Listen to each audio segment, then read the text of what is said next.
Hello, hello. Hey, everybody. Guess what?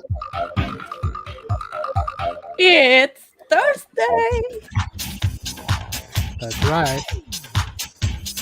I think. Uh, yeah, it's Thursday. Let me check. Oh, yes, it's Thursday. Are you sure? Yes. Check your calendar. No, I wasn't checking my calendar. I was checking myself. Ooh. Little ego boost. Love that. If we I was clean checking this and cycle, yes, I was correct. It's Thursday. You were All checking right. yourself. Yeah, you're still stunning. Yeah.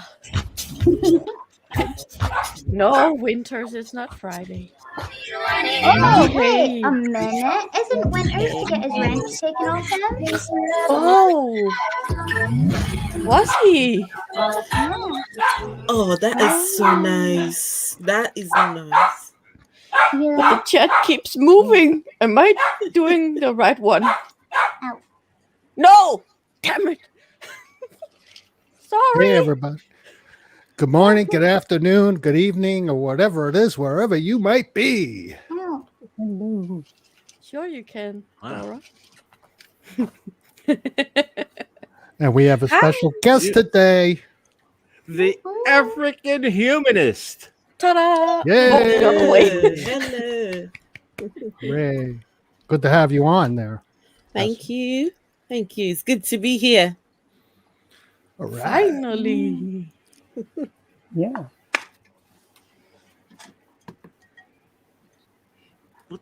Come on, people. Come on, Hey. people. Yeah, She's here. She's here. Don't be awestruck. I'm here. Sorry. I made a giant iced coffee. Nice. Oh, Why didn't you nice. make me one? Oh, Yeah, I did, why but are you I not drank. sharing? No. You did, but you drank it? No, I'm only kidding. Go ahead, here, have a sip. Okay. Oh, damn. Amiga took the It's a little sweet. straw. Yeah, African Humanist. Hello. Tell us something about yourself. Oh, Yes, on the spot. my name is Esther. So Hi, Esther. so S is shorter. You can call me Esther. The African Humanist is quite long, and so yes, I am the African Humanist. I live in the United Kingdom. I'm originally from Africa. Which part of Africa? So half Nigerian and half Malawian. Okay. Yes, Mm. half and half and half. Malawian? Malawi. So Malawi. Okay. Malawian. So I'm full-fledged African. All right. But I find myself in the United Kingdom. I've been here for nearly 20 years. Oh. So you converted from Christianity to atheism Yes. while in the UK? Yes. Oh, okay. All right. If I was in Africa, chances are an atheist. Right. And even if I was, it'd probably be hidden. I wouldn't be open about it. I wouldn't be able to have a voice. So Right. You'd have to hide it, right? absolutely, yes. Yeah. My sort of stereotype of Africa when it comes to religion is that that is pretty hard to be to be an atheist and to be queer and stuff like that. Yes. It's very religious. Yes. You're right. You're absolutely right. Because in Nigeria, as we speak, there are some states have adopted the Sharia law, Ugh. Mhm. and with that, it's terrible for a simple crime as theft. You get your hand chopped off That's if awful. if you're Oh. caught stealing. Your hand is chopped off. You so in Nigeria as a whole, if you're caught with a same-sex person engaged in any sexual practice, you get 14 years in jail. What? It's Oh 14 years. no. Yes. Oh. For Yeah. just being who you are? Yes. No, they don't consider it as being who you are. No. No, Yeah. you can't be that. They think it is a white man thing. The white man brought it to Africa, and some people have adopted the white man's way of living. The white man is too liberal. The white man's too relaxed, and no, we have to have rules that guide us, and religion is a very, very big part of Even everyday life. even if that was true, that the white man brought homosexuality to Africa, let people be who they want to be. And also, there's a lot of Christians in Africa. That's definitely something that the white man, so to speak, brought there. Yeah, that's right. When I was growing up, when I was a little girl, we used to have people who No. we would call them, if it was a girl, we call them a tomboy. If it's a boy, we had people that had these tendencies. Some people, it's innate, it's just natural to them.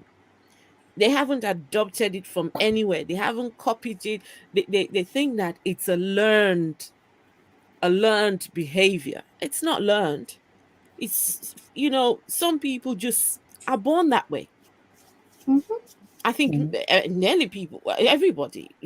you know some people might not realize this until they're much older, but for some people they just naturally, um you know it's just natural to them. So, Yeah. and I think a lot of people in Africa have to hide their true identity. They have to, they can't be themselves. So you find this, if you think there are no gay people over there, you trust me, you are absolutely wrong. There's thriving gay communities, but they're all hidden. You don't see them. Yeah. And So I'm sure that white I don't know that much about the history of Africa, but I'm sure that when white people came there, they didn't let Africans be the natives be who they wanted to be. That the white people thought that they were the better ones, so they were gonna change their ways. in my opinion, I actually think it wasn't nothing to do with no white men, because the white men brought Christianity.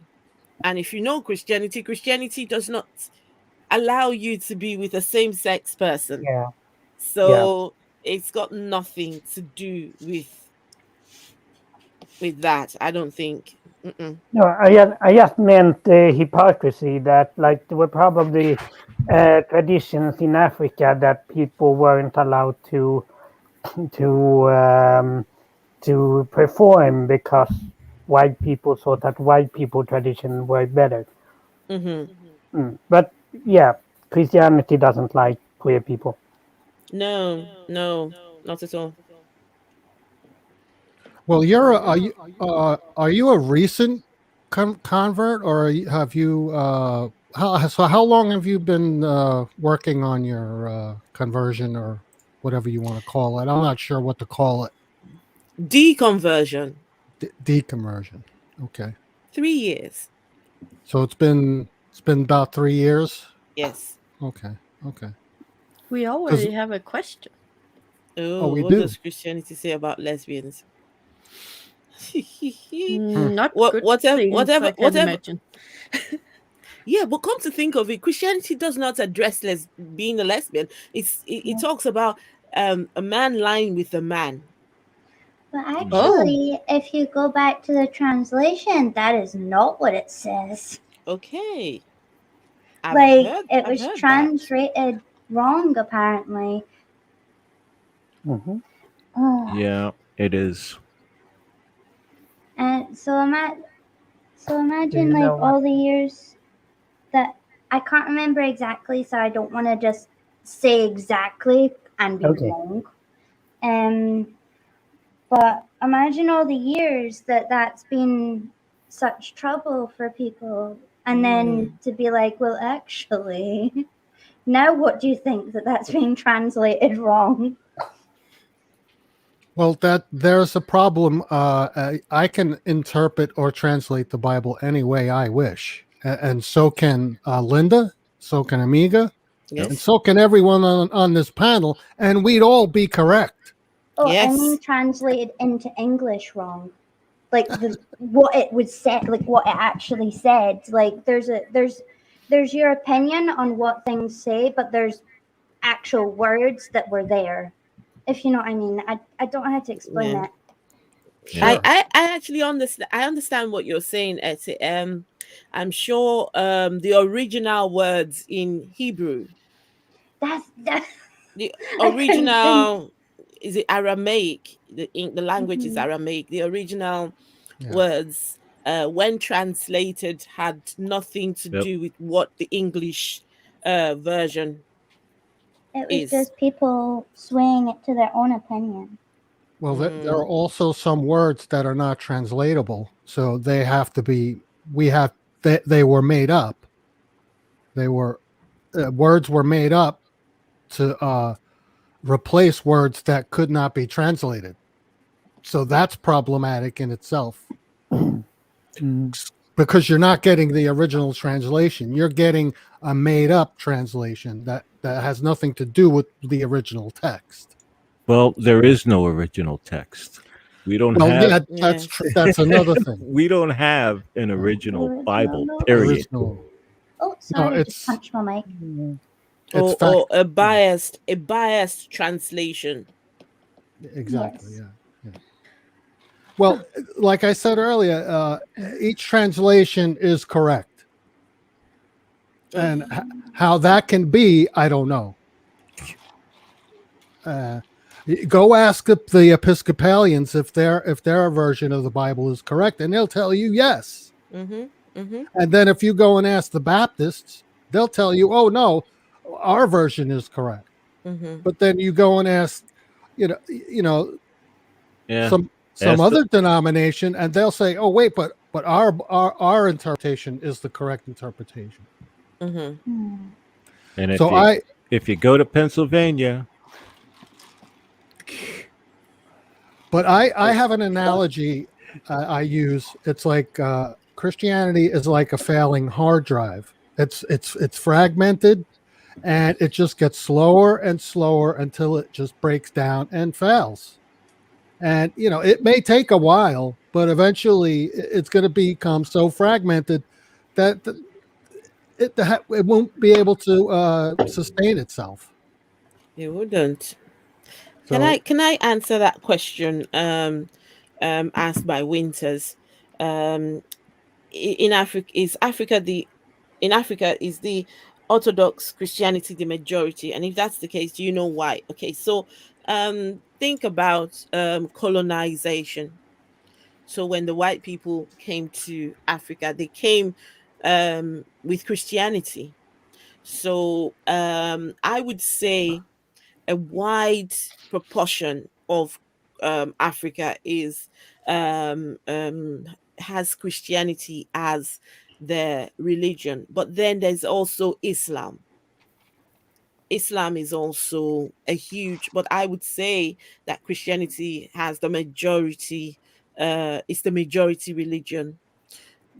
And that's because of the missionaries and the colonial masters. When they came with the Bibles. They came with the missionaries came with Jesus, and told the people there that what you're worshiping is idol worship.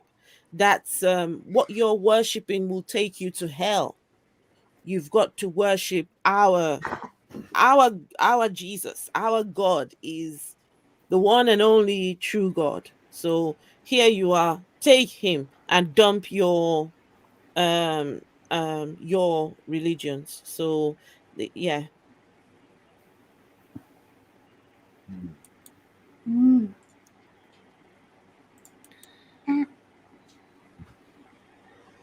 Wasn't there another question? That's what I was just trying to find. Oh yeah, Dora. Love thy neighbor translated wrong. wrong. I feel like people use that open to their interpretation. Mm. Well, You Linda can't is a ju- Sorry, you Linda is can a Linda is a very awesome country neighbor to me. So I love her in that way, in a friend way. Yeah, but Mm. that wasn't okay. Yeah, I know that's not what it means. That had nothing to do with actual meaning.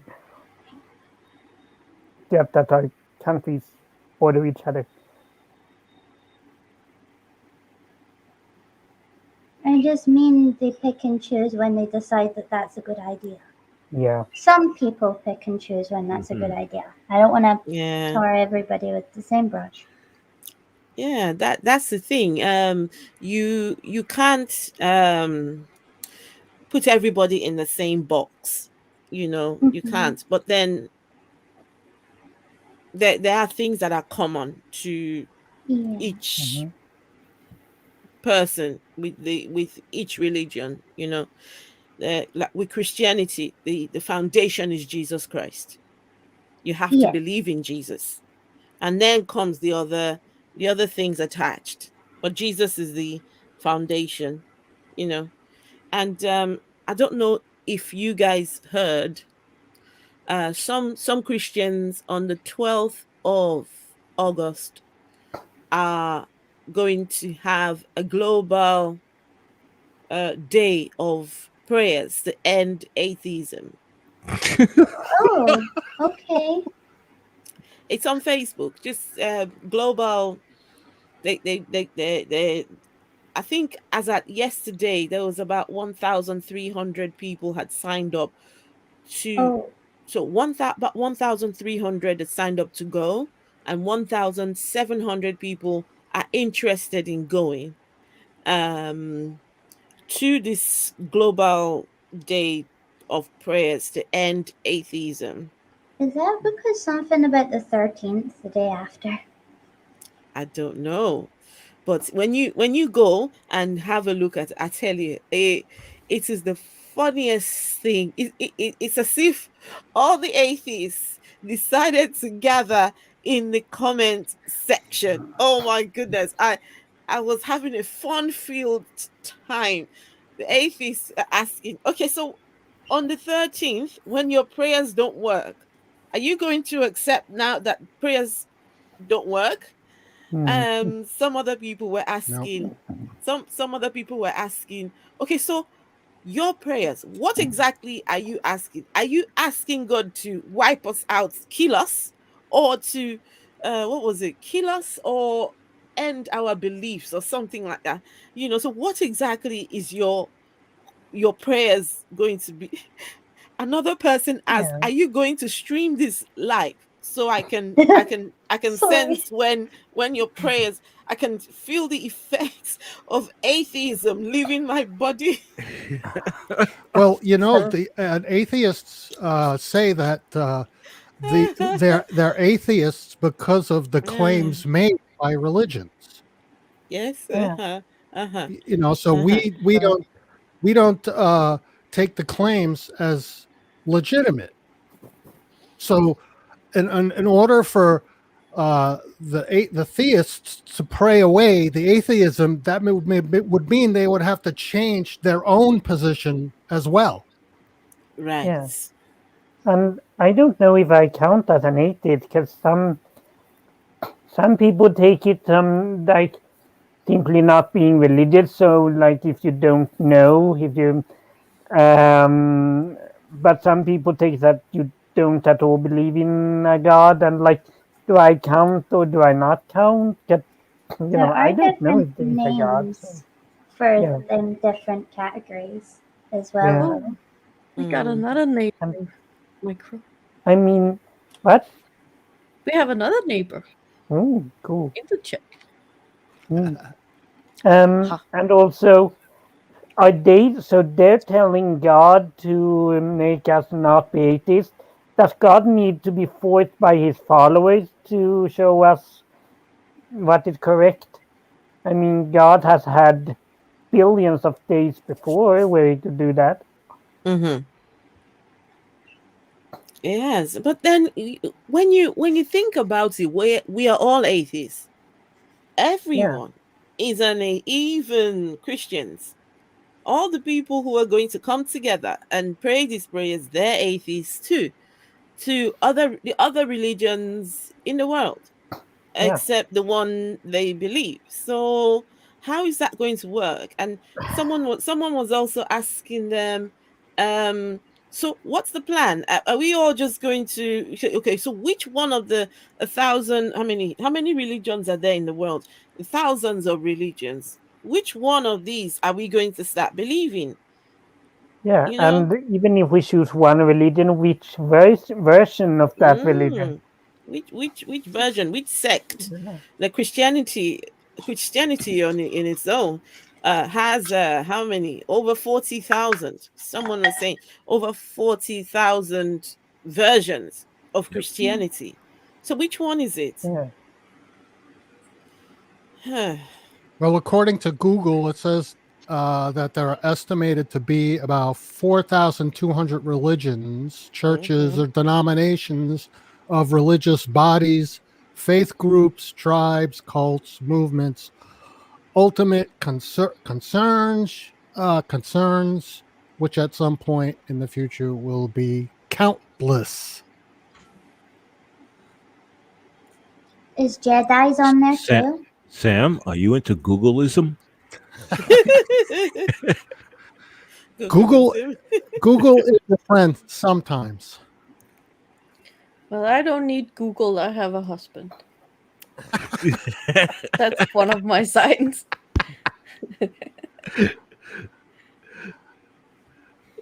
But I have a question about conversion, because I'm wasn't raised with religion. Okay. And so I'm what they would consider a cradle atheist. So I've never been to church. I've never been to religious services. I've never worshipped anything like that. Wow. And my parents were fortunate for me that they didn't push this on me. Now I have two other siblings, two sisters. One's a theist and the other one's an atheist. Now, the one who's a theist was influenced by a family friend who she spent a lot of time with and eventually lived with, and was influenced to become a Christian from being in contact with this person. The rest of us are atheists. Now, our whole family, they're all atheists. I only have one person in the family that's a theist. And she was influenced by someone who was in her life who was a theist. And I believe a lot of people who are theists today were influenced by either their parents or somebody in their lives to worship whatever God that they were told or influenced to worship. So that's how I feel about it. So people say, why are you why do you believe in Jesus? And it usually stems with their parents believed in it and their parents believed in it. Yes. So it's just going through generation without question. Mhm. You know, so everyone's believing it. Now, if their parents were Muslim, they would be Muslim, and if their parents were Hindu, they would be Hindu. And so, why are they Hindu and Muslim and Catholic or atheism? Because they were shown at a young age, hey, this is what it is, right? This is the Mhm. thing. This is the thing that we do. Yeah. I So, I have a little story, Okay. and it goes to the mindset of it from when I was like 5. Right. So I need to give you a bit of backstory. So my mom was raised Catholic, and she left the house and was an atheist. My dad was raised Jehovah's Witness, left the house, became pagan. So, which my nana was very scared, as you can imagine. And so I was raised by like non-religious but somewhat spiritual with my mom, and my dad being like pagan. So when I got told, like, got sent to primary school, which is the first year of school, and I was made to be in a play about the baby Jesus. Now we were told our school was a non-religious school and would not be participating in any of these things, but somehow I now was the Virgin Mary, and after getting all excited about being able to hold the baby doll, baby Jesus, my heart was so happy. And I came home and I was telling my mom and dad about how the baby Jesus was the best thing ever. And I didn't really know any of like anything about it. All I knew was I got to hold the baby doll.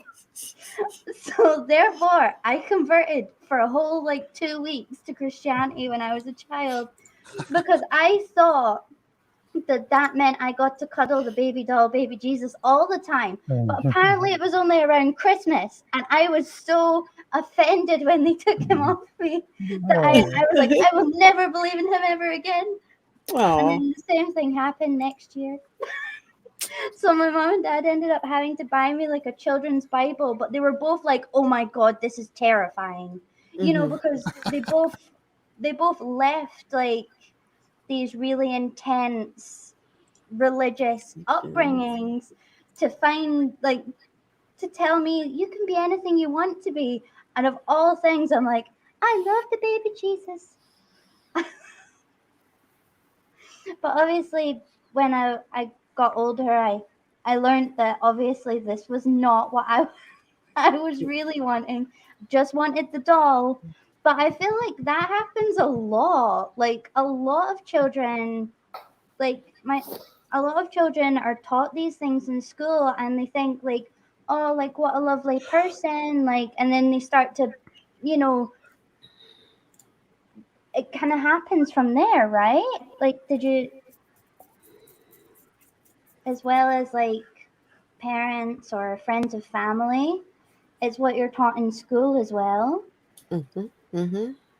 Like Tusk was taught so much in school from religion, but not a lot of science. Hence why he went above and beyond to educate himself. So That was that was just my little story. that was interesting, Eddie. That was real interesting. Little baby Jesus doll. Well, when I was growing up, I never when I met people, I never went, hey, what do you believe? I never bothered to ask people, hey, what do you believe? What God do you believe in? What it wasn't something I asked. I never bothered to ask people. Is that something that a lot of people do? Do a lot of people do they meet people? They go, oh, what do you believe in? I don't think that's Not necessarily, No. but No. when I was I grew up around people of all different religions. Like my auntie and uncle are Muslim, and I didn't grow to ask, but you grow to learn about their religion and culture, if you know what I mean, a little Yeah. bit. Like non-blood related, because they're from Malaysia. Oh, Malaysia. Oh, wow. Yeah. Oh, the food's so good. Mm. They had a restaurant here and everything. It was so good. So when I grew up around like loads of different religions, but you kind of learn like not so much like the stereotypes, but you learn like certain symbols and what they mean, and if somebody has that, it means this. So in a little bit of a way, yes, but also no. I think when I was growing up, I grew up in a majorly religious country. Mm. Religion was the other order of the day. So you expected the average person to either be a Christian or a Muslim. So um of course you wouldn't go around asking what do you believe. Well, you might do make if you're at work, people start the job by saying a prayer. Mm. The politicians start the House of Commons, what they call it, they start with a prayer. So you it was natural. You just expected everyone to have some form of deity they worshipped. Oh, um, Puppy sorry. break. Oh, oh, sorry. What was it you were saying, Esther? Did you hear me? Yeah, We can hear you. but had Okay. you finished? Oh, yeah, I had, but then I wanted to also add, Uh-huh. Etty, you were talking about when you were a child and Mm-hmm. having to hold baby Jesus. Mm-hmm. When I was growing up, it was every young girl's desire to be Mary. It Yes. was every young boy's desire to be baby Jesus. So not to be You can be Joseph, baby not Jesus baby too. Jesus. Joseph. I meant Joseph Mm-hmm. because Yeah. we were taught in what you call it, the children's center, the children's Sunday school. You were taught that Mary was the holiest of them all. She was Mm-hmm. the chosen one. We should we should try to live our lives like Mary. And then Joseph, oh Joseph, he was the good guy. He accepted a baby that wasn't his. He accepted it because he believed the plan of God. So Mm. every young person, if you were a girl, you looked forward to playing the role of Mary. If you were a young boy, you looked forward to playing the role of Joseph. This was things that, Mm-hmm. and when you don't get the role, it's like World over. I exactly. Mm. I I kind of think wonder what if Joseph had followed the law of jealousies? Oh yeah. mm, Well, I think we well, have all I think we have all failed at living like the Virgin Mary. It would be a totally different thing. People wouldn't. well, Yeah, yeah. we aren't virgins, mm, any of us. I think. Hey, So I can be. Um, no, I'm not. okay, that was a bad joke. Fine. Well, Ah, well, I let's have a move on. question. I Huh? have a question for Esther. Yeah. It's about like struggles with. Is there anything that you struggle with as far as what you what you did in the past, what you believed in the past, and what you believe now? Is there any struggle within you? Still? That's a very good question. I think at the stage I'm at now, I would say I don't have many struggles. I don't have a lot of struggles, but That's good. there was a time um I felt like I'd lost my identity. I felt like Hmm. I I was born in the Christian religion, right? Grew up, that is my name is Esther. So I was named after one of the um one of the only women in the Bible. Yeah. And I hated my name. I still do, but I kind of got used to being called Esther.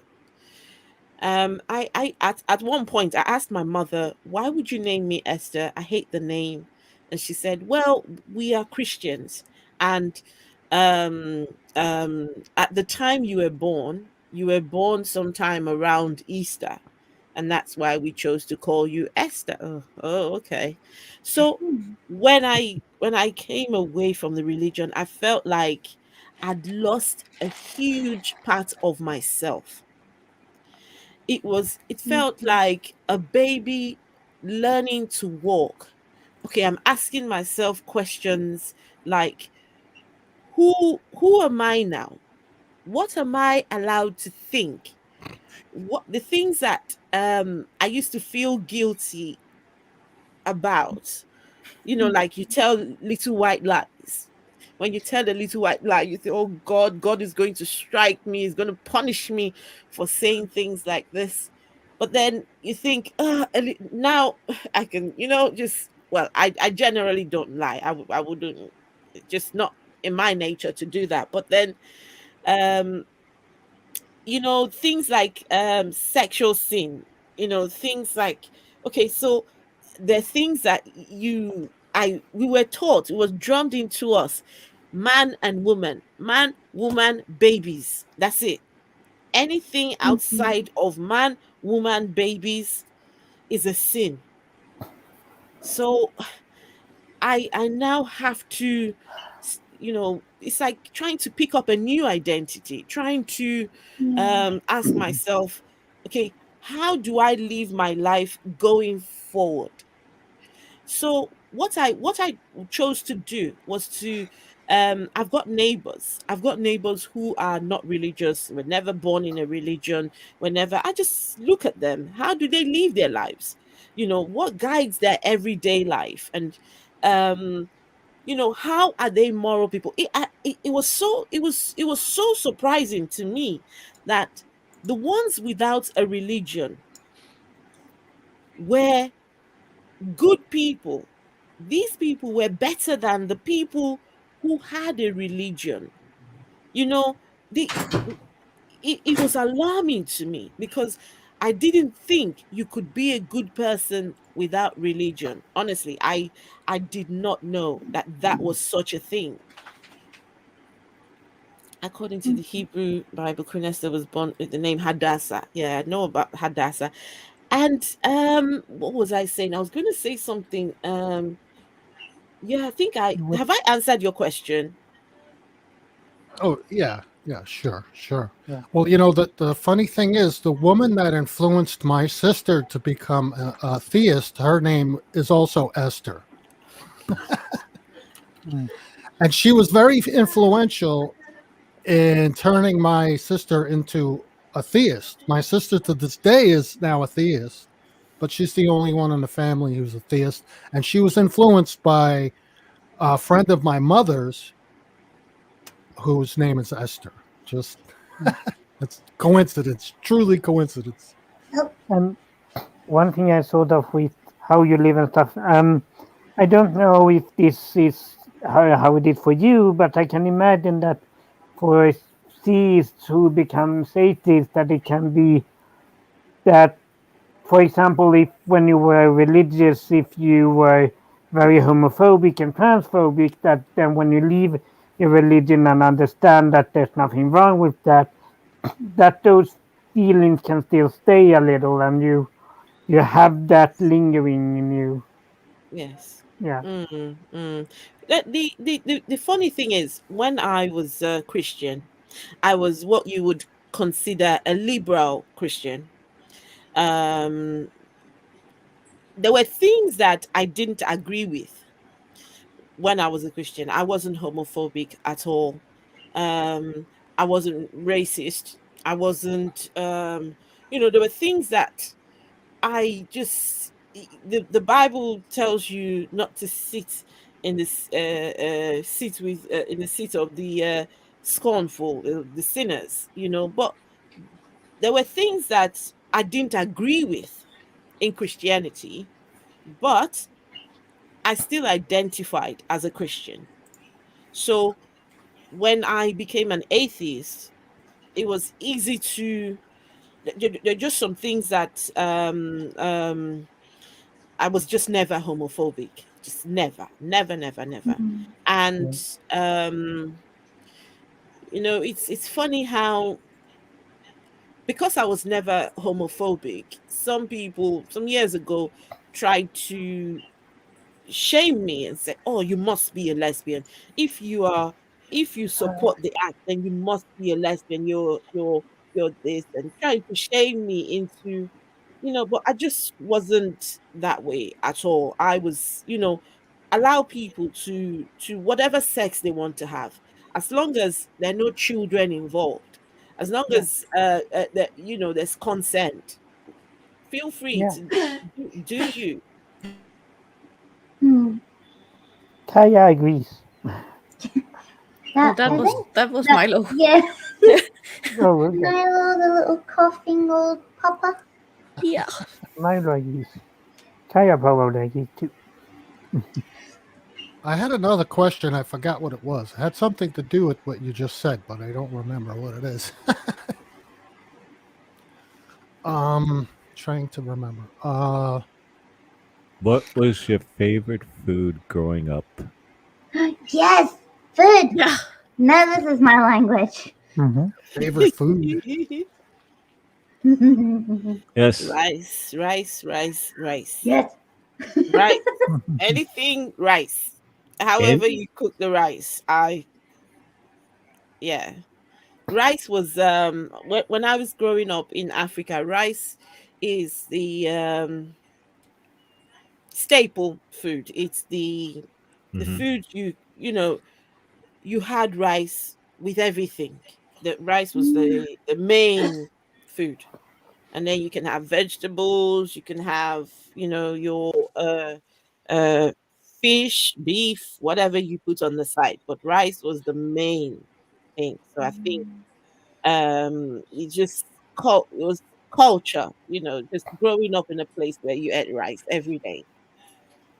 Hmm. See, Oops, wrong one. we do eat rice every day.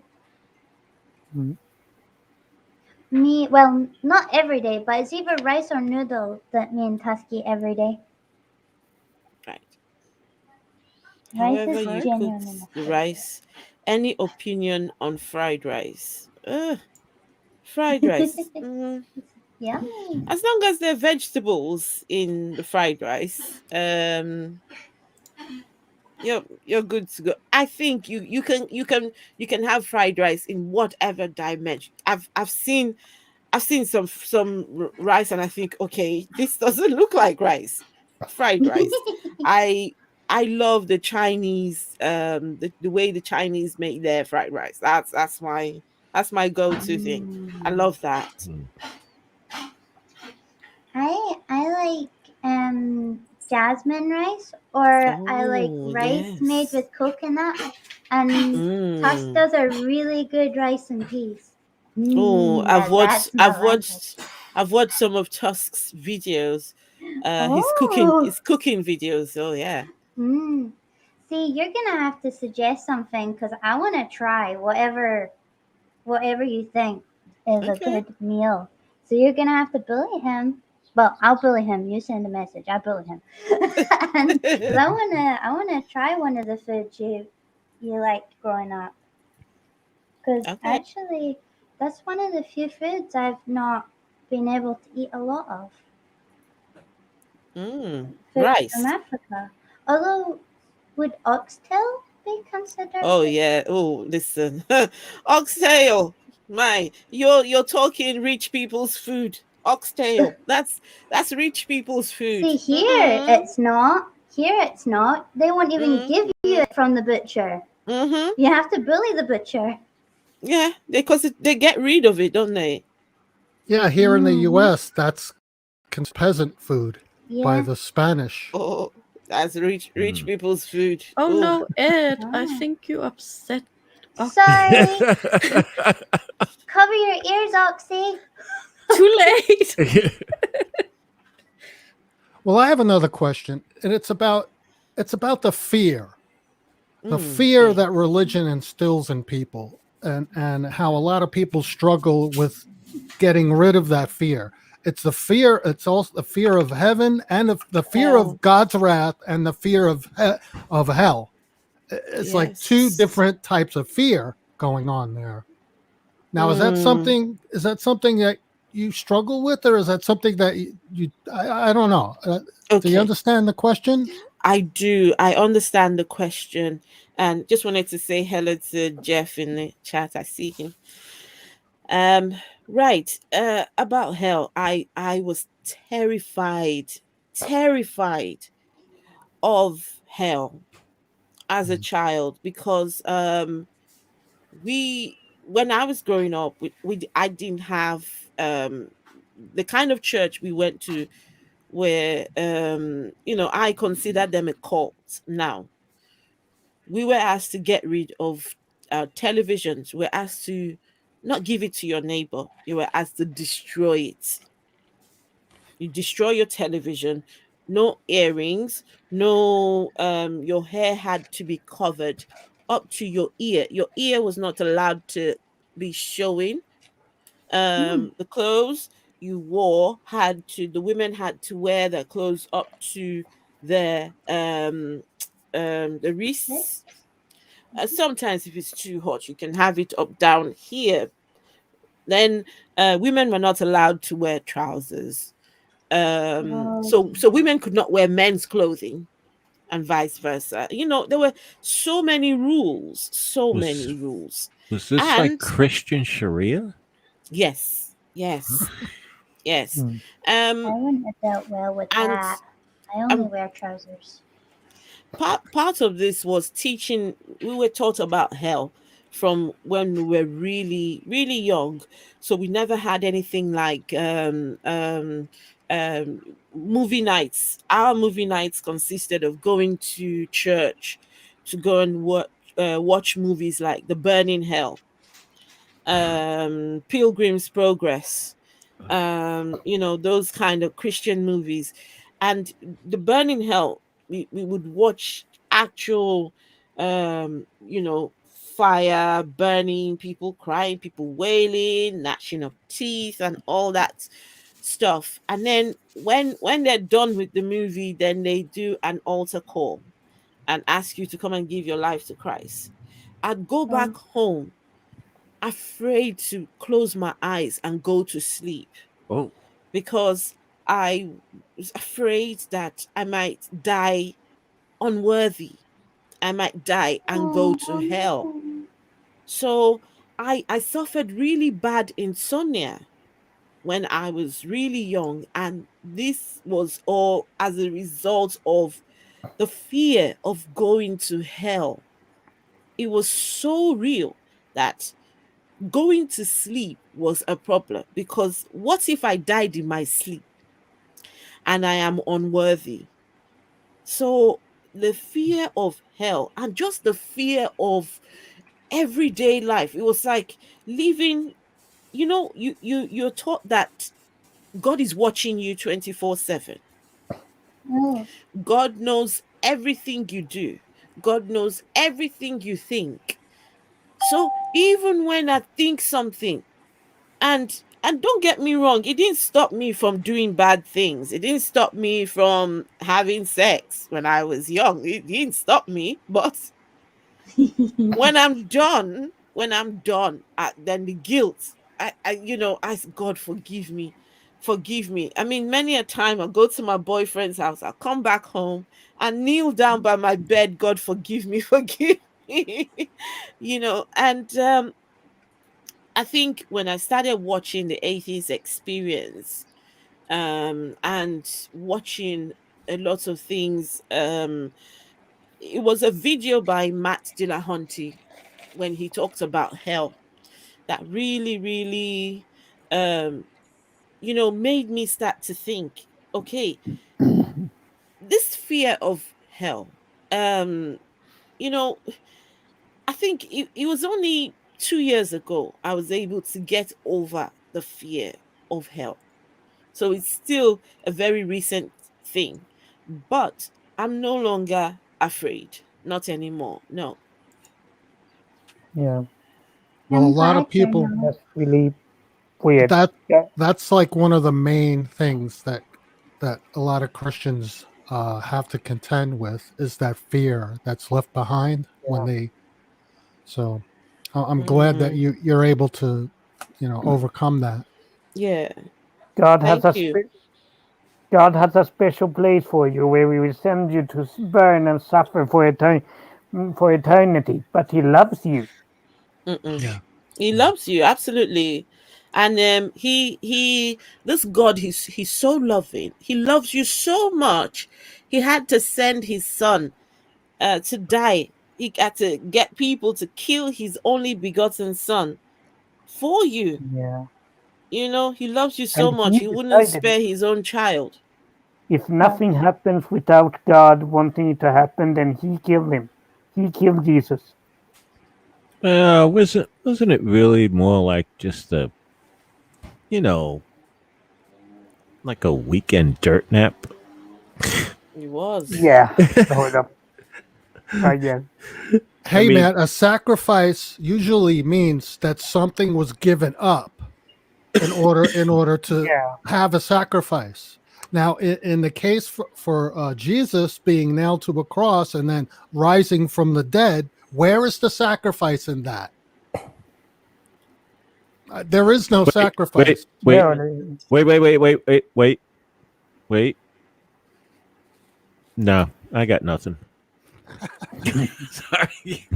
Where's the sacrifice? What was given up? Excuse? What was given up by God Who invited for Dave? him dying? For him dying, what did God give up? Where is the sacrifice? Damn it! I didn't know That's a this was that's a supposed to be a that's a good quiz. that's a good that's a good question, because God and Jesus are supposed to be one and the same, isn't it? Yes. Well, So according to the Catholics, yeah. There are other versions of Christianity where they're separate.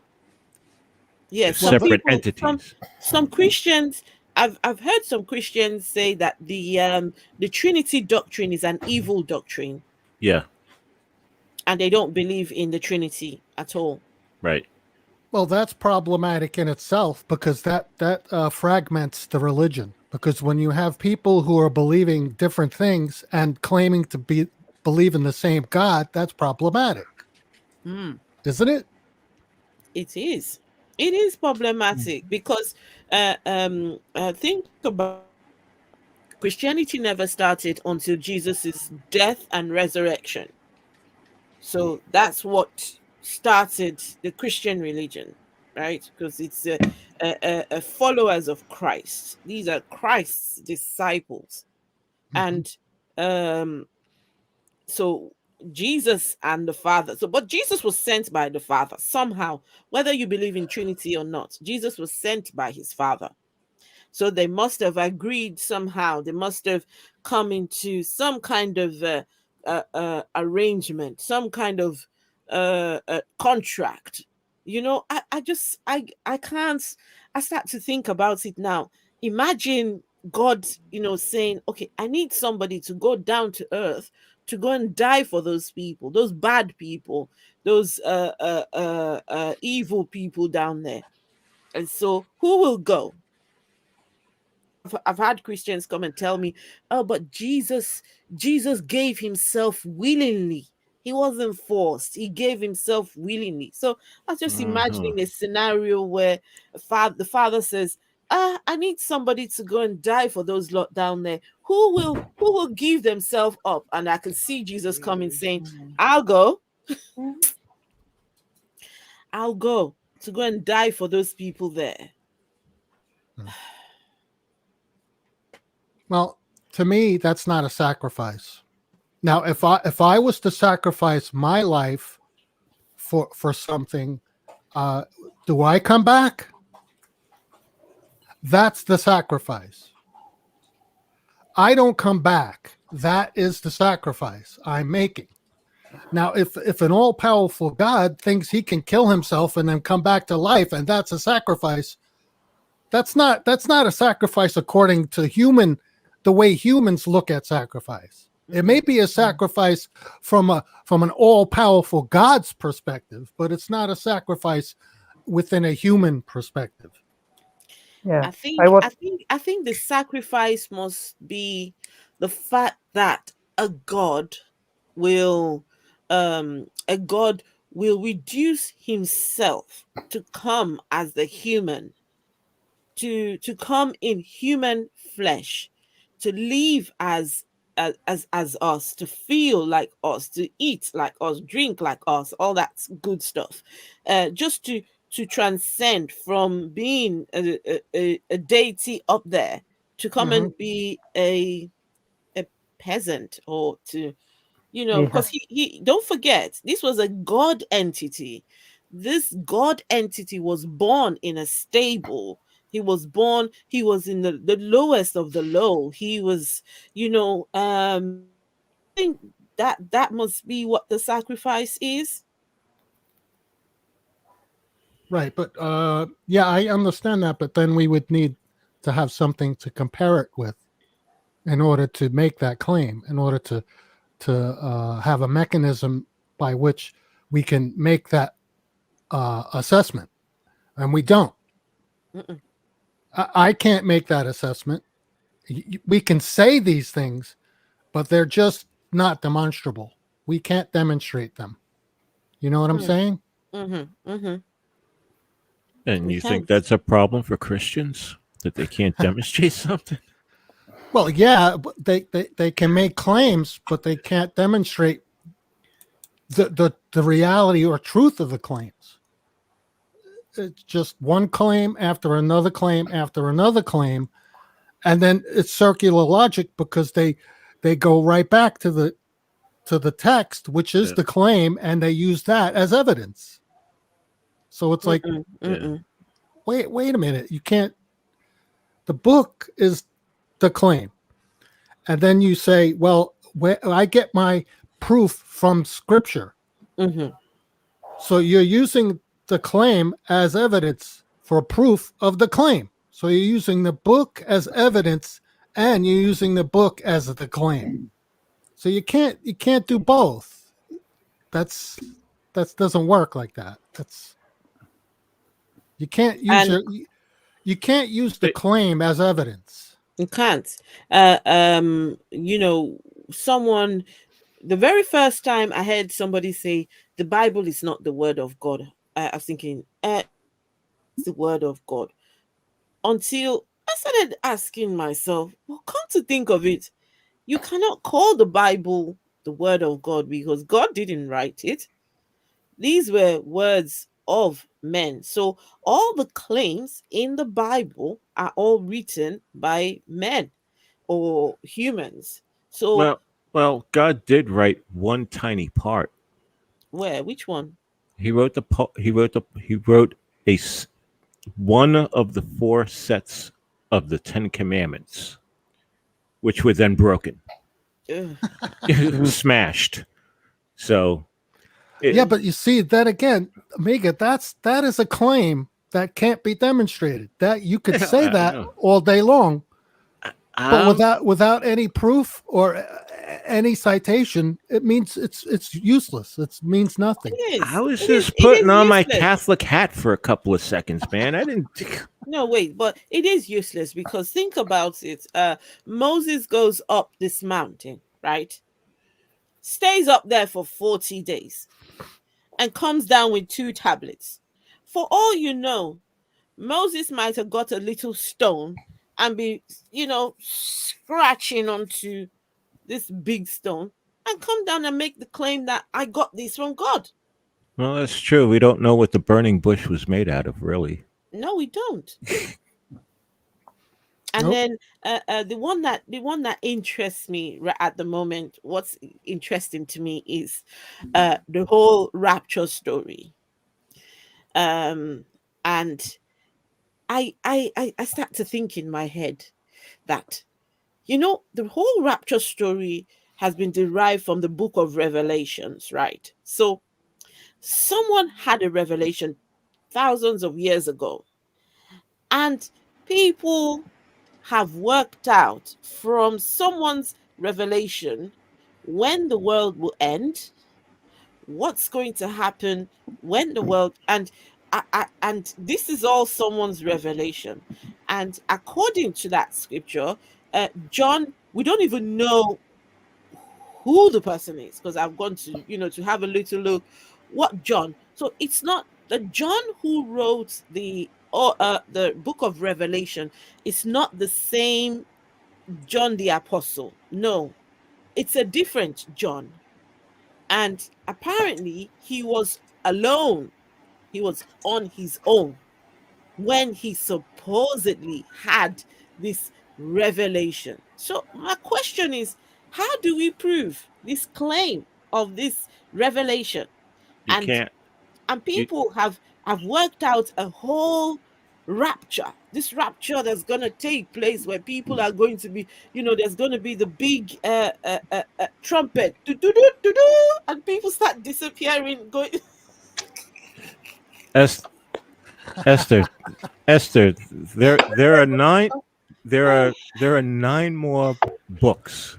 Oh, All right, okay, all right. because I mean, the Apocalypse of John, which they call Revelations, is only one of 10. Oh, is it? Okay. Yeah, so yeah, because there's the Apocalypse of Adam, Apocalypse of John, the Apocalypse of Peter, the second Apocalypse of James, a second Apocalypse of James, right? There's the Coptic Apocalypse of Paul. Paul. There's a first Apocalypse of James. Oh, There's I the remembered one. Coptic Apocalypse of Peter. There's the Coptic Apocalypse of Elijah. Oh, goodness. I mean, it's just like, then there's a regular Apocalypse of Paul, and there's an Apocalypse of Thomas. And the very tentacly apocalypse of it. Yeah, you forgot that one. Yeah. You can't forget that one. Well, what happened to these books? Exactly. Good question. Well, during what was it? You can find bits and fragments of them, are out there. Well, didn't the Council of Nicaea just take all that and rearrange it? Oh, don't even talk about the councils, man. Probably. Do you know that those councils have been going since the year 50 or 58 or something like that, all the way up into the 1900s? Well, and I wouldn't doubt that eventually there'll be another council. yeah. Where's God in all this? Absent. Yeah. Apparently, he's not there. He has always been absent.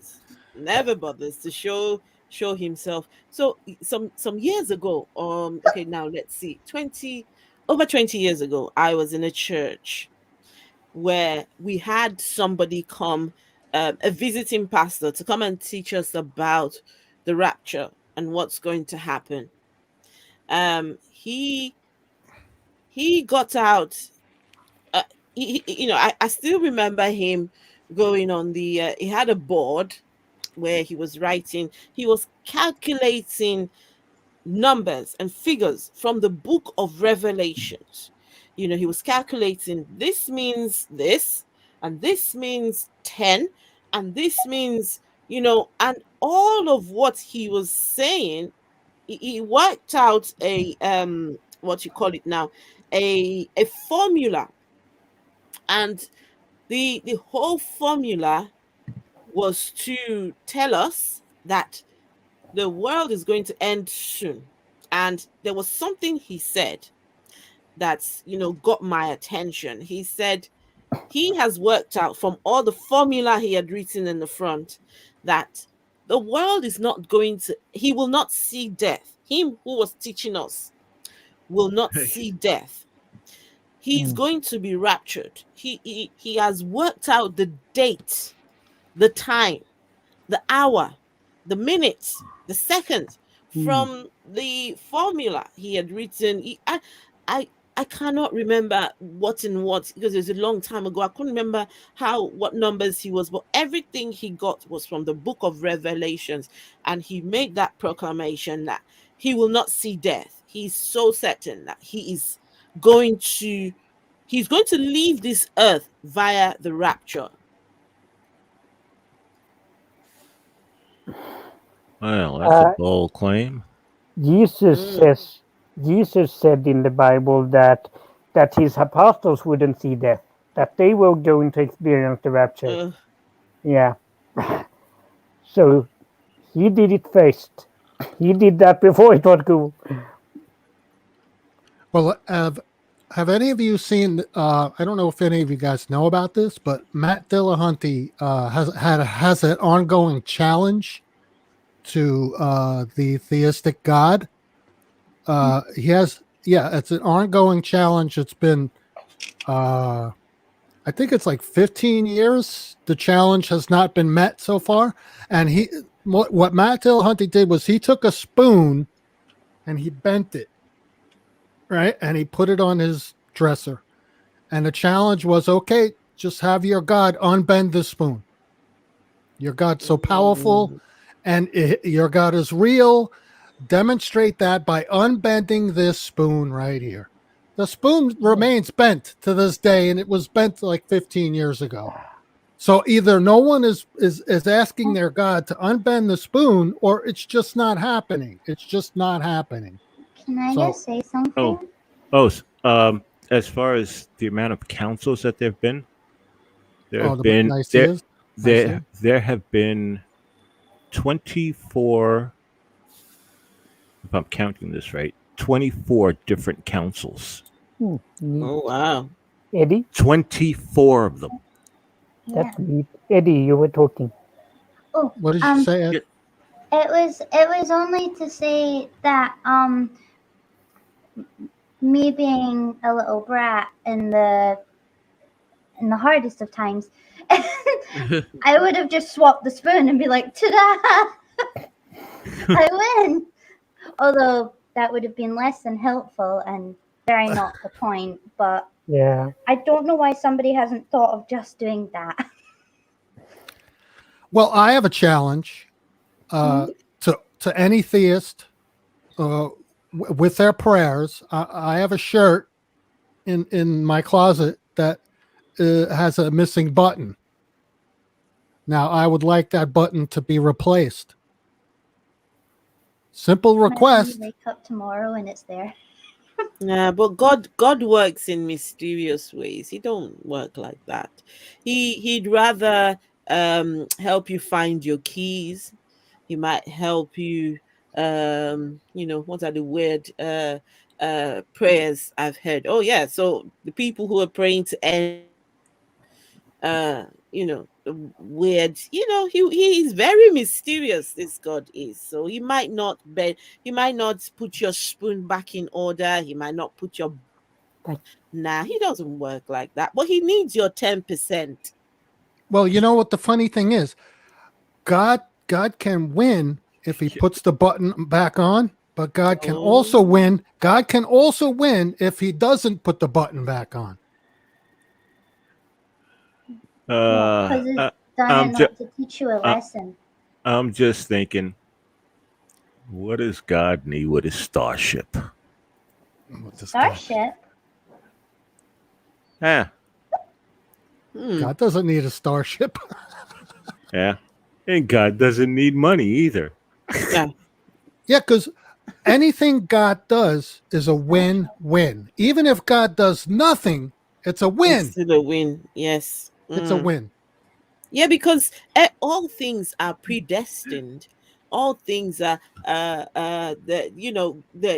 the what's it called? It's the destiny. Yeah. Oh, I hate that word death when people say it's your destiny. I can't. I can't. I don't do destinies Yeah, well, because destiny is based on what? What is destiny based on? Destiny is a YouTuber. Good one, Michael. But what if you think about it, what the hell is destiny based on? What? How do you come up with a destiny? How do you I make do my that? own. Yeah, well, Make what Like is it being based on? awesome. Then it's based on something that you Me make being up. awesome. You'll have to ask him. Just me existing in an awesome way. Yeah, then your destiny is based on what you think it is, on what you make it up to be. Oh, nerdy. I realized it's my so destiny. when I was growing up, right, we were taught that you you have what you call a life partner, the one that God has destined for you, and Mm. you can only have one of those Oh, one. that's So not fair. for your Oh. lifetime, for your during your lifetime, you can only have one person assigned to you by God. I And don't think anyone told Raisin about this. sorry. I don't think anyone told Raisin about it. If someone in the chat sees Polly, so she has pro partners. Okay, so can I carry on? Yes, Yes. yes, Yes. Okay, Yeah. okay. please So do. so Please do. Sorry. you're only assigned one of these. The only thing that can make you find another of these life partners is, and they call it the will of God. So it is the will of God for you. So if it's so funny, the church I grew up in, God has to tell the man who the will of God is for him. God Oh. has to say it or speak whatever, however God speaks to them. And when they find that person, when God has told them who the will of God is for their lives, they should then go to the pastor. Then the pastor would, them two will, the pastor and the brother will come together and have prayer sessions so that the pastor seek the face of God to find out whether the brother is right about God's will and God's plan. Okay. So when the pastor is confident that brother has found the will of God, then the pastor will call the sister to the office and tell her, okay, somebody has come seeking your hand, and they think that you are the will of God. So you should go. They'll tell her now to go and pray to God to find out whether that's the will of God for her. So she has to go and pray. So that church has a marriage committee. They Oh my. these people are assigned to um ensure that members of the church are married to their wills of God. Hmm. I So didn't know people that. people have gone to marriage committee. I've told the marriage committee, I think God is telling me such and such sister is my will. And the marriage committee can come back to you in 2 weeks' time and tell you, nah, Nah. God told us no, that you have chosen wrong. This is not how human nature works. So it's when I was married. I'm no longer married. um a pastor told me and my ex-husband, a pastor looked at both of us and told us, he said, God told me to tell you that both of you have found your will of God in this life.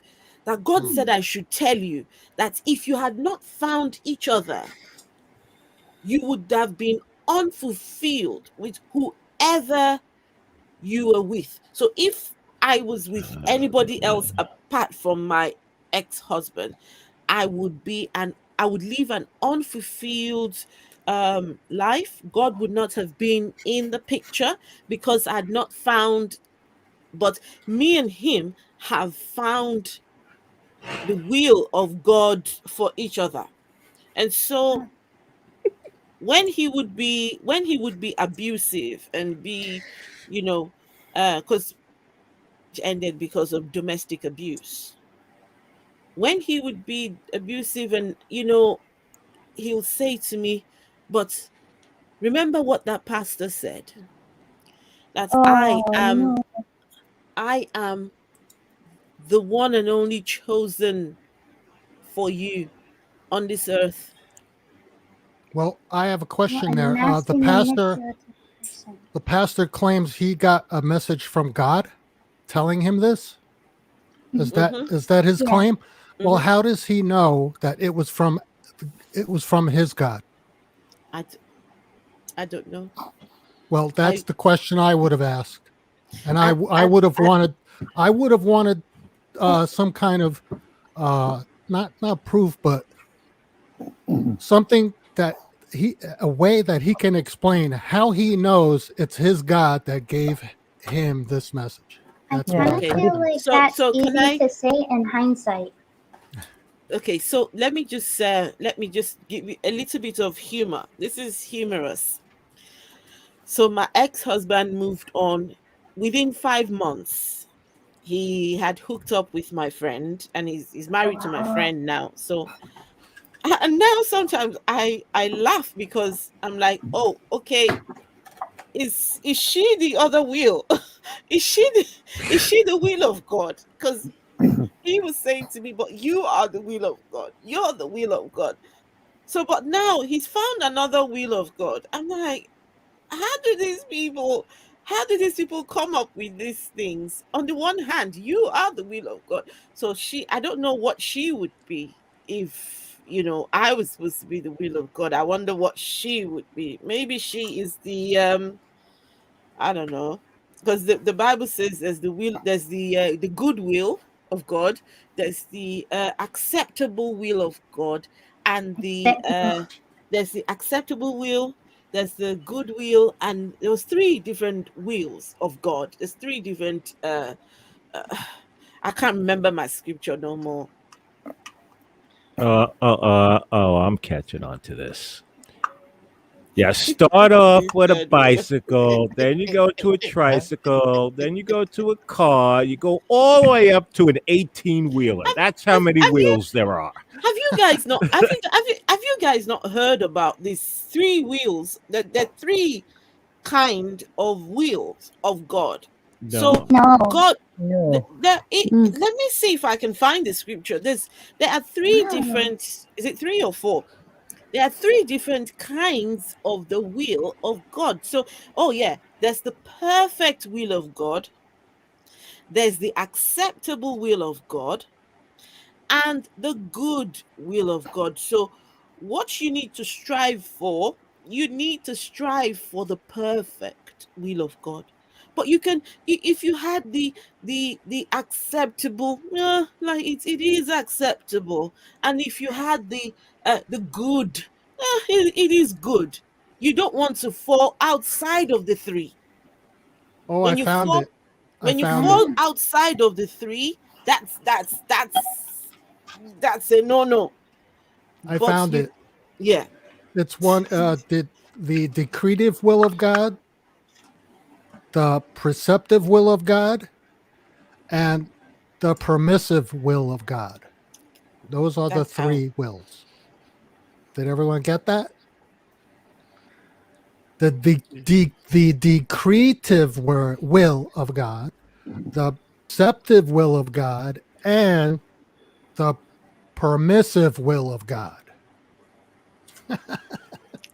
Well, depends on what scripture you're reading from, because I think it's the Yeah. King James. It's the King James that talks about the permissible, the acceptable, and perfect. Okay, which one should we Yeah. accept? I don't know. Well, that's Uh, problematic. I guess we need the original Bible for that, Oh, and by the we way, don't have that. it's not the wheel, WHEEL. No, it's the WILL. Yeah. Yeah. You need the will. Oh, You need the will of God to live a fulfilled life. You need. Well, my middle name is Will, Oh, okay. yeah. so And I got it.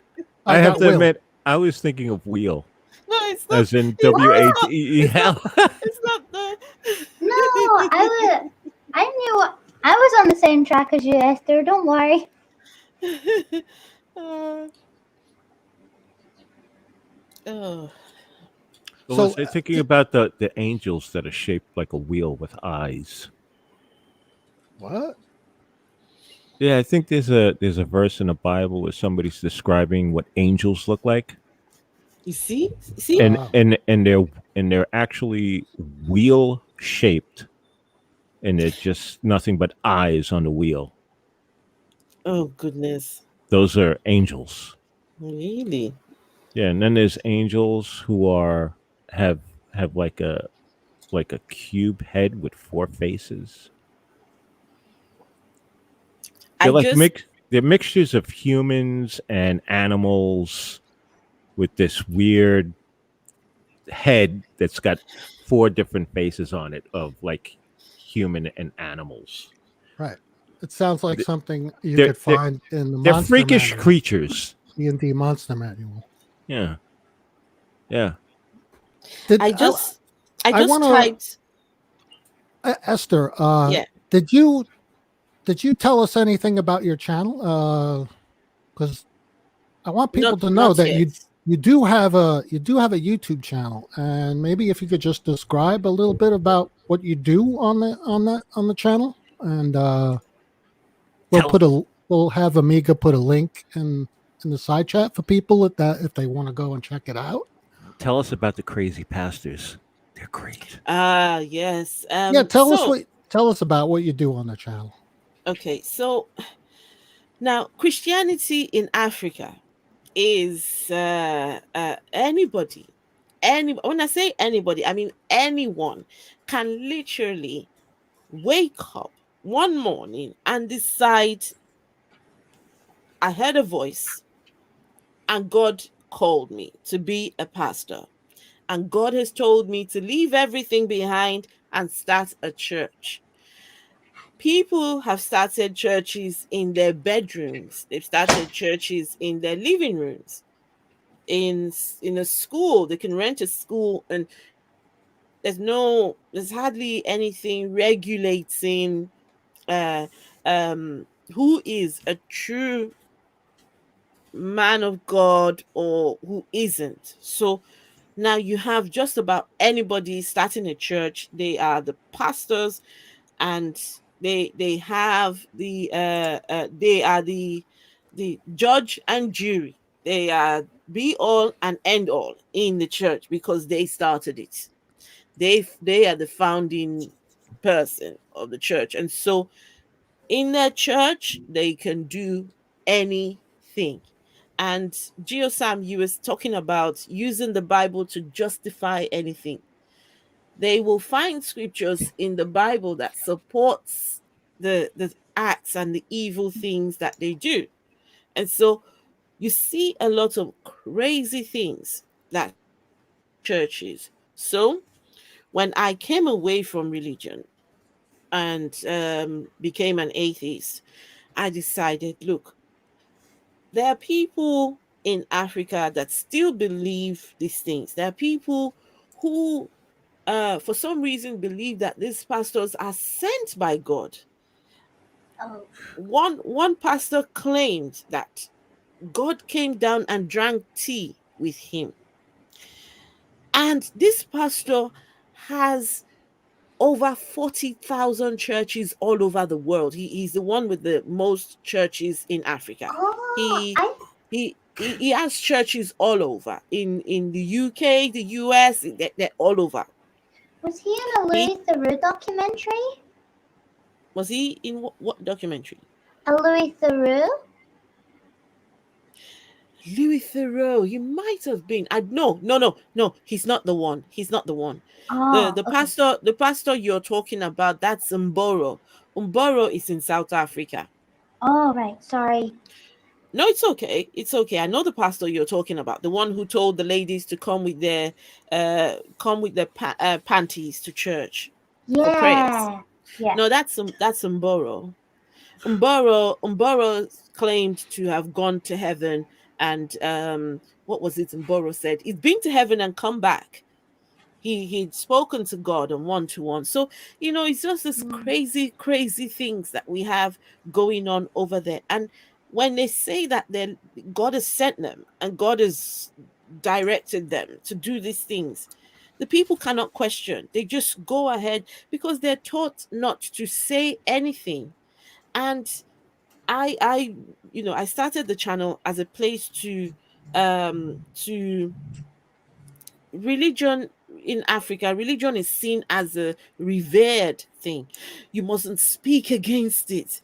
You will go to hell if you question, if you critique, if you dared to speak against my pastor. How dare you? You're going to go to hell.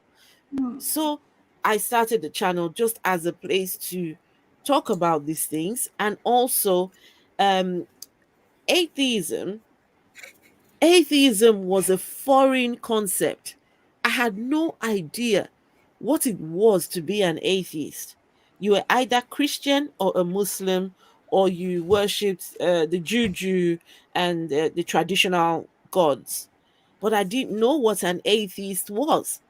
And even when I found out what an atheist was, we were told that these people worship the devil. They're Satan worshippers. So the ones that started the Satanist church, those are atheists. So I want people to see that an atheist is just an everyday person. Special Yeah. about me. I'm not out here trying to worship the devil, or the devil doesn't even exist. So and I've got people telling me, oh, you're going to go to hell. Oh, you're going to my family member called me and told me I am not allowed to be an atheist. It's not permissible for me to be an atheist. Oh, It's What was that like? Nope, you can't be an atheist. Nope, yeah, sorry, that was nope. what she said. She first asked me, do you know what an atheist is? I said, yes, I do. And you are sure you're an atheist? Yes, I am. She says, you're not allowed to be one. No, you're not allowed to be an atheist. So I'm hoping that it would be a place for me to speak my mind, and also a place to I feel like the Christianity I knew then were all just a pack of lies. Because they're claims that nobody has proof for. So why are we believing in things that we have no evidence for? And so Well, there is evidence. It's just not very good evidence. It's bad evidence. I mean, there's good evidence, there's bad evidence, and do you want to believe in something that is based on bad evidence? I don't know. no. No. So And also just addressing the crazy things that people do in the name of religion. A pastor can put his leg on a member's head and tell the member, God told me to do it. I should put my leg on your head because God's asked me to do it. I mean, just the yeah. crazy things people will believe for the sake. I mean, some of the things on my channel is to just bring a little bit of humor. You can look at it and laugh, but you need to think, just and money. Yeah. Pastor says you have to bring money. In Nigeria, there's the ark. The ark is coming to Nigeria. They're about to start the ark, and the ark is not just the ark what you know it to be.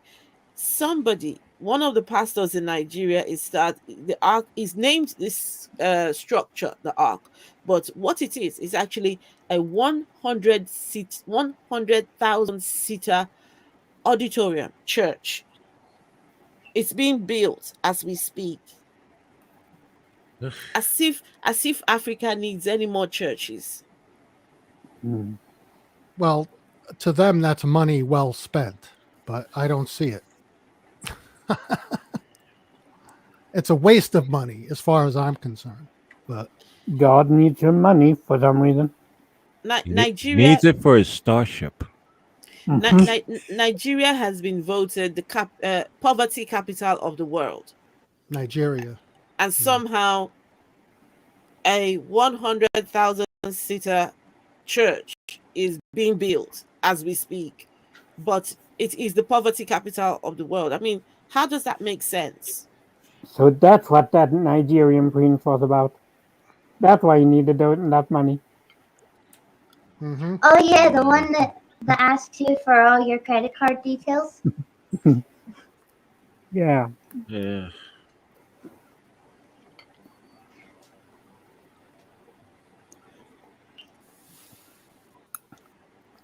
Well, I'm just going to read a quote during this silence. It's one of my favorite quotes. If we are not able to ask skeptical questions, to interrogate those who tell us that something is true, to be skeptical of those in authority, then we are up for grabs for the next charlatan, political or religious, who comes rambling along. Mm-hmm.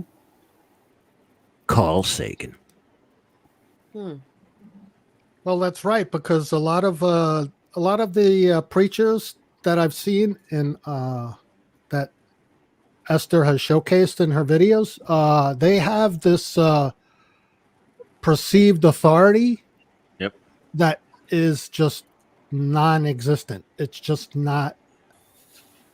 There is no authority, and yet there is some perceived authority from somewhere that isn't there. I don't know how to explain it. It's like the people are giving authority where there is none to these people, and that's why they do what the people tell them to do, because they have some perceived authority that just is not there. Right. And the scriptures tell you to touch not my anointed and do my prophets no harm. So the preachers, the pastors have translated this scripture to the members to mean, thou shalt not speak evil about your pastor. Thou shalt not say a bad word about your preacher, and thou must attack anyone who dares to speak evil about your pastors. So, these people are running cults, and nobody can question, because the scripture says, touch not my anointed and do my prophet no harm. That's a little convenient, don't you think? Yeah, much so.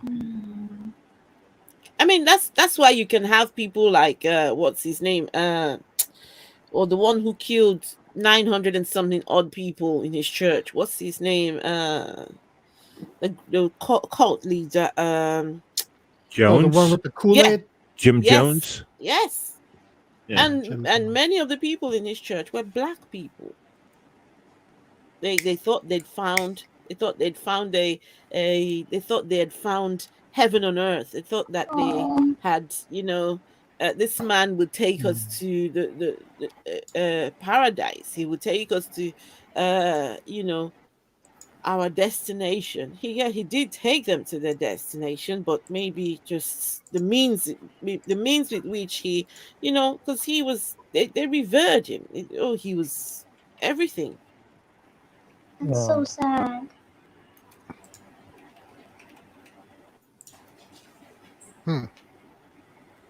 Yeah.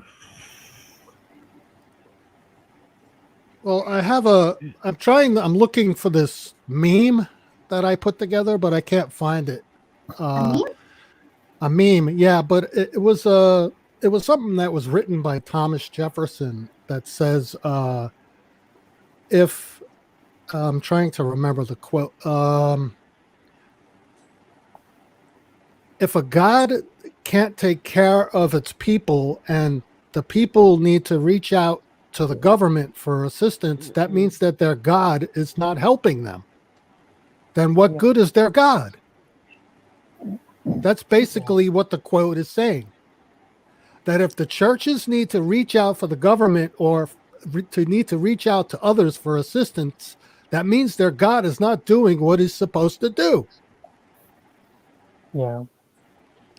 So is that religion or God worth worshiping if he's not helping the people to sustain themselves, and that the people need to reach out to other entities for assistance? How good is that God if that's what needs to be done? That's what was the question that Thomas Jefferson posed to people who have religions and who are looking for help from outside their religion. And the unfortunate thing is, after they get the help from the government, so their God has not given them the help they need. No, they've gone to the government. We need help, and the government has rendered the help. Guess what they do? They praise God. They will then praise God and give 10% of the government's help to their pastors. Oh.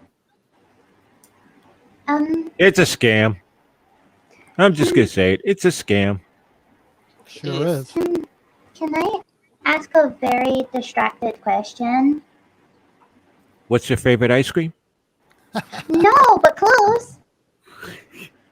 Sure. I know it's your necklace and it's really, really beautiful. And I just wanted to say, what is it?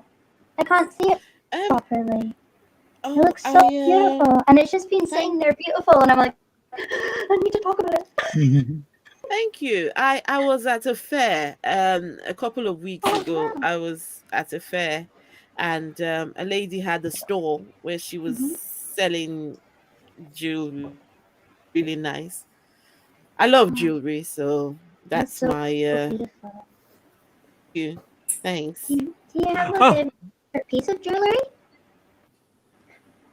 Like a favorite? Sorry? Do you have like a favorite piece of jewelry? Favorite piece? No. I have too many to have a favorite. There's just too many. I have a question. Oh, okay. Oh, no, go ahead, Ed. Do you have a soft spot for a specific type of jewelry? Like earrings or necklace or bracelet? Right. Silver. Silver is my go-to thing. I don't like gold. Anything gold, no. Gold, I don't know. For some reason, don't like gold. But silver, I'm not a fan.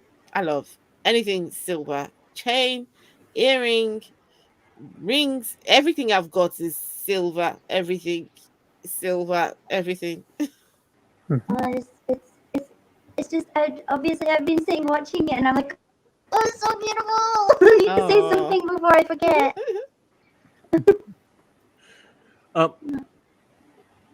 My question is, now that you've deconverted, all right,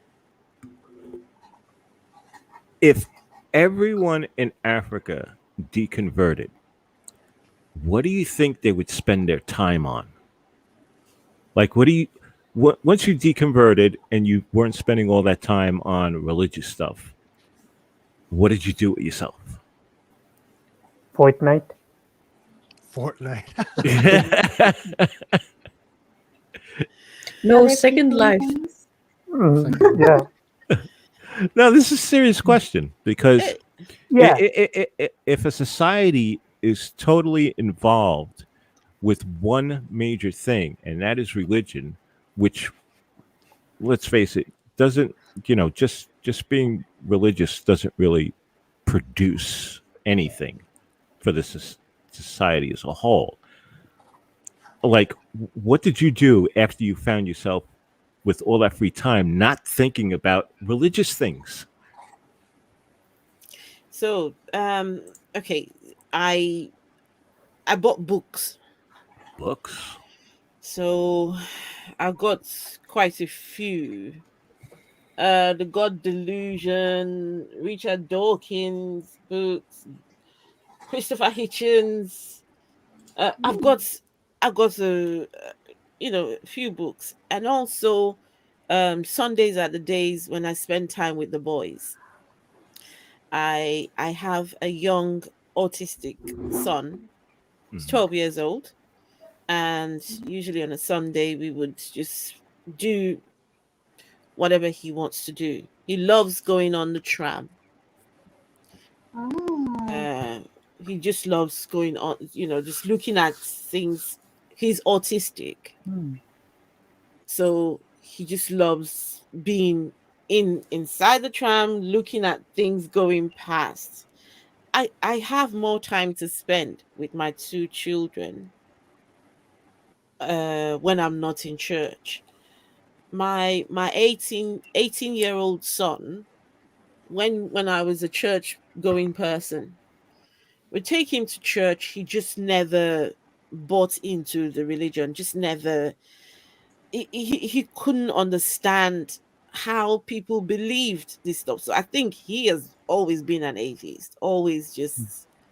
So when I became an atheist and told my two children I am now an atheist, my older one said, "Mom," says, "I hope now you understand why I could never just church was just not for me."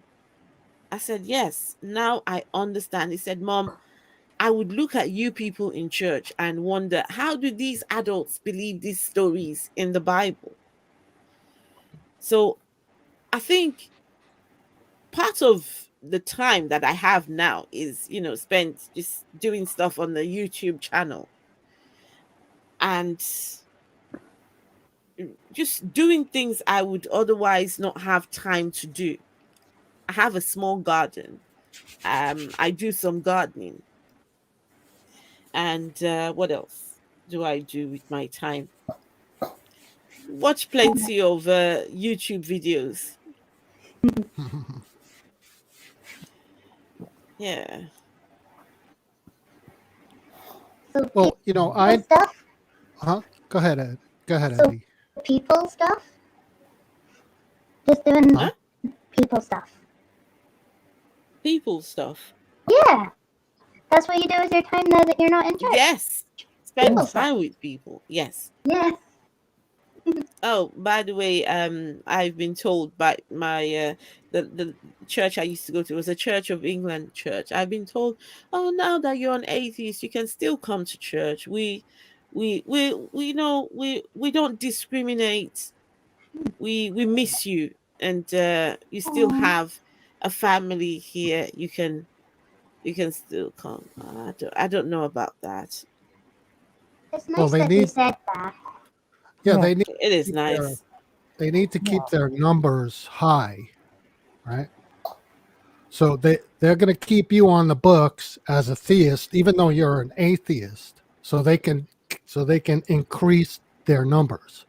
Yeah, because so when I was still in the church, I don't know if I've told you guys, I had finished a course called the Pathways to Ministry. My path was set, and I was looking forward to starting theology school, becoming a priest or pastor, priest in the Church of England. That was the plan. That was my path was set. Everything was, done. But then it looks like the more I studied, the more I went to these meetings, the more it just didn't make sense. The religion just started to fall apart for me. And so a an email was sent to the Reverend Fathers in the diocese, the church where I was in the diocese. An email was sent to them saying, if anybody comes forth to tell you that they are interested in becoming a priest, a lay minister, whatever, accept them with open arms, because we want to. Apparently, the leadership of the church was too white, white middle-aged men. So there was a drive to change. They want to change the face of the leadership of the Church of England, from being white middle-aged men. They want to have more people of color, ethnic minorities, women. Just they want to change the face of the leadership, because Did God say He suddenly cared about minorities? well, I don't know. Certainly. I don't know. So there was a big drive for the church to. So when I came forth and told them, oh, I would love to do the. Oh, yes, come on, come on.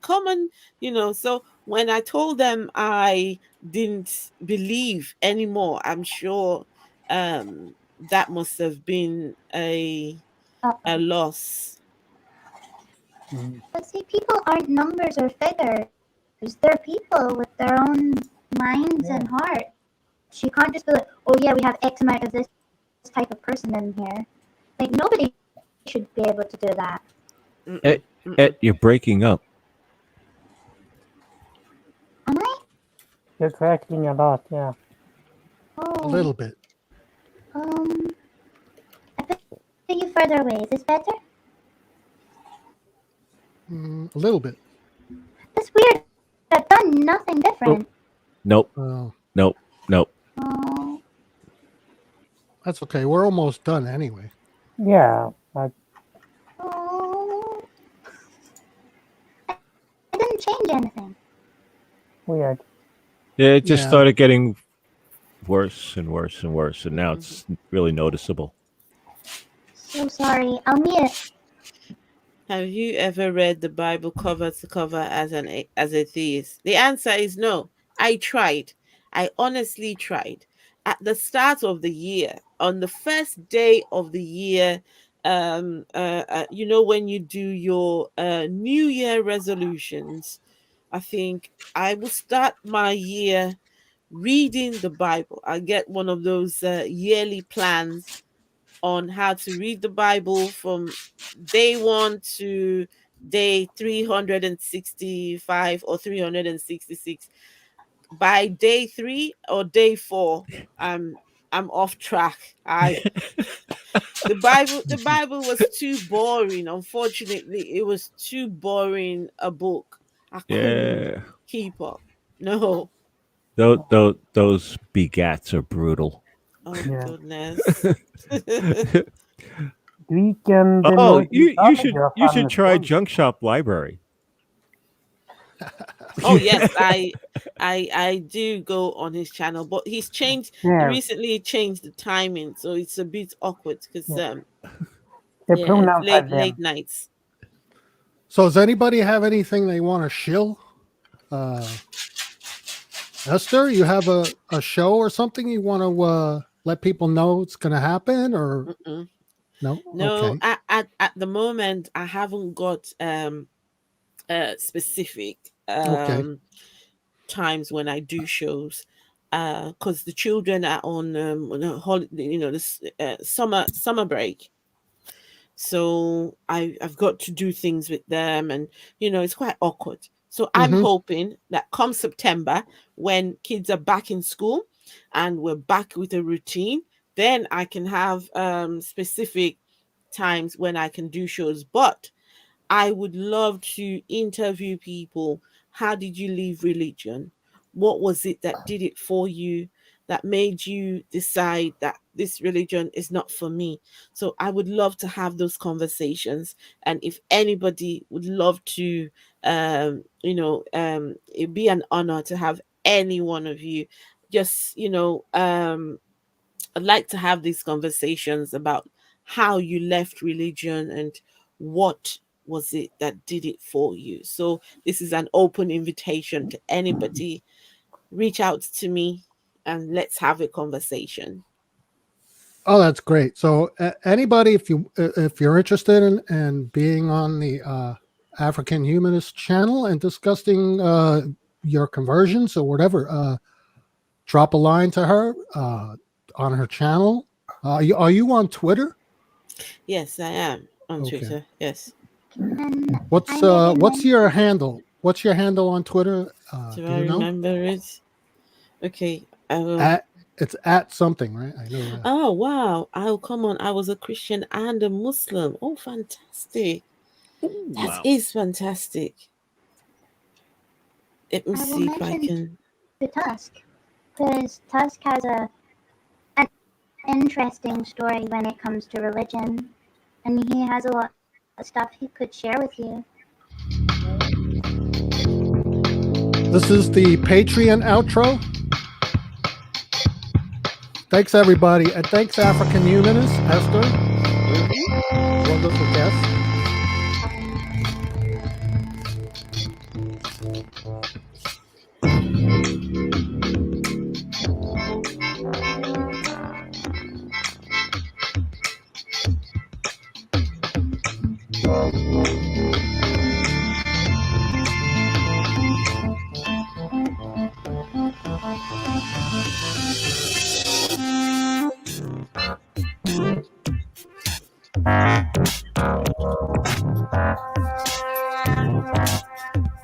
Thanks, everybody in the chat for showing up. Appreciate it. See you all next week. Thanks again, Esther, for being on the show. Thank Yes. you. Thank Next- you. Thank you Next so much. week is gonna be open mic. Yeah, next week we have an open mic, so if you want to come on, Okay. I would come on. Yeah, that's going to be fun.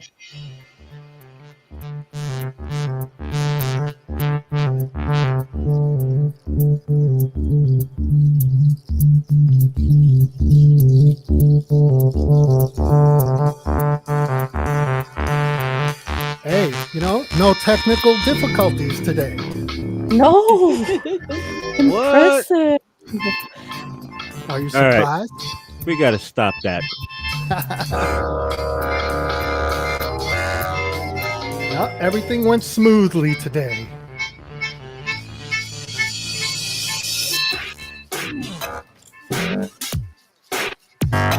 Thanks for watching. Thank you, everybody. Thank you.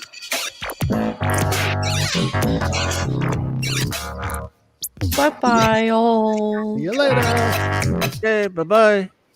Goodbye. Bye. Goodbye. Goodbye. See you next week. Same time, Who same does- channel. Who does the all the graphics? It's beautiful. Oh, that's me. You know the one at the beginning with my face on it? I love that. I need you to send me that. Oh, sure will. Yes, I'll send you a goodness. copy. I need it. Oh, it was so beautiful. Yes, I'll send you a copy. Oh, fantastic. Thank you. No problem.